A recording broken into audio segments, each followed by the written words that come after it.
Hello, Western Civilization 105 class. Welcome to week 9. Uh, you all are doing great. I just want to mention that, of course,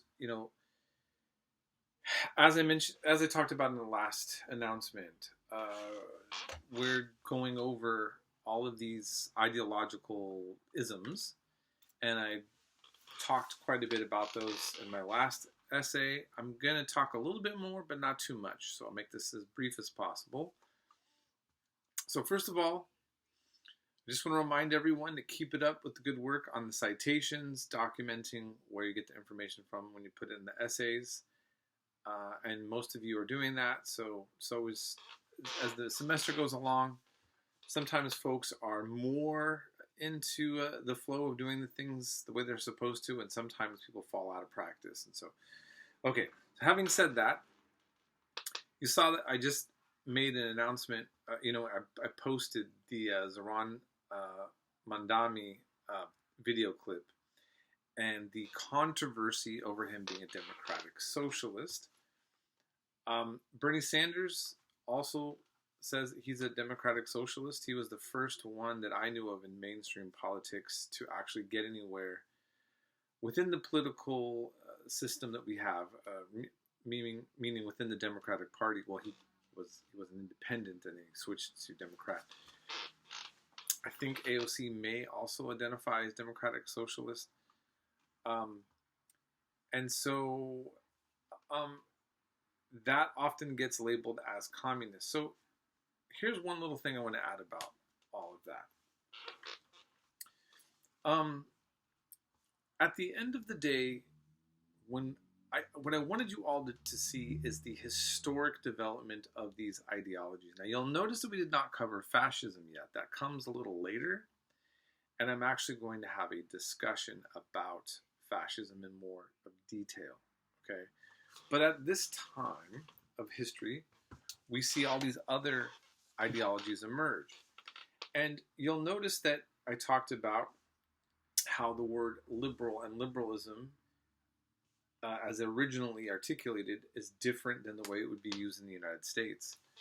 But I want you to realize that at this point, so many labels are more and more difficult to define because they evolve over time into several different meanings. So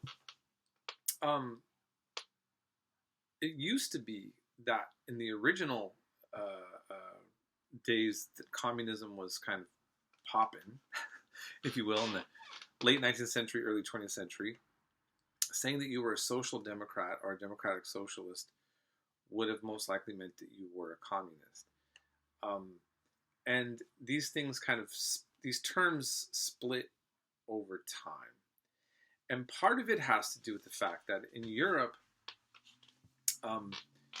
socialism of all types and communism was mainstream and popular in political systems, even the Communist Party, actually to this day. So the Communist Party of France has a long history of establishment politics within France. And just for example, we have in the case of Germany where you had a Marxist party, I think it's now the Social Democrats of Germany, that denounced Marxism and the idea of revolution, and they became incorporated into mainstream politics. And then you have China, that is one of the leading powerhouses in global trade in a capitalist system. And the largest communist party in the world is China. Now, how is that? China calls it socialism with Chinese characteristics. Some people are very cynical about this term and just say that this is a rhetorical device to kind of say this is that we're a Chinese Communist Party that has incorporated capitalism into the system. But in all due fairness to the Chinese government, they do actually have, if one spends the time to research the way that they view this, they still see themselves as a communist party that might be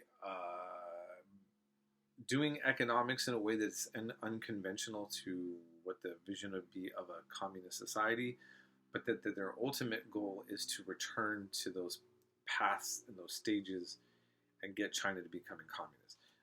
Other people would claim that they're just stuck. Some of the critics, that they're a strong state that wants to remain in power, and they simply altered their economics and kept the ideology intact, even if they don't seem to work out from the outside observation. So instead of actually settling that with you, I just wanted to give you all a heads up on all that, and I can go into more details on some of those things. I will address a little bit more of that also later on at the end of the semester, and I can always address more of it if you ever are interested. I do have optional office hours tonight, and I just want to remind any of you, if you need to talk with me on anything, about anything, covering these topics, I'm more than happy to do so. And I think that's mainly it for now. So again, I want to encourage you. I know it seems a little bit daunting for some of you, maybe to the next essay project, but like I said, I promise you, what I'm having you all focus on is going to really help you understand at least the basic idea of all these big isms that get brought up in discourse.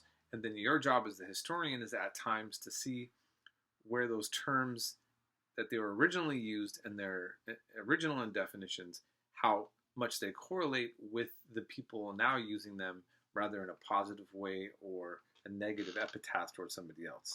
So I'll leave it at that, and we'll be in touch.